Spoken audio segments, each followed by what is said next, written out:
Daar's 'n huis op die hoek met 'n groot houtstoep.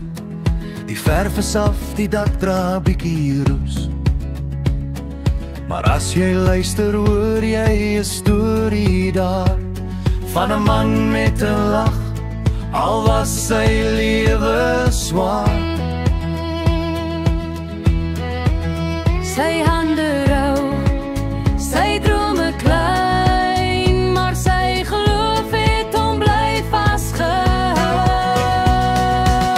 Hy het altyd gesê, God is my anker, al ruk die storms, hy hou my standvastig, die huis dra sy lag, die stoep sy trane, lewe van werk, maar nooit sonder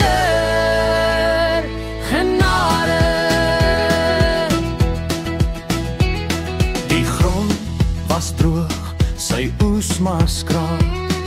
Die wind het gekerm deur die ou plaasjaal, maar hy bly sing 'n melodie van hoop, met elke spyker wat hy in daai stoep hul geloof.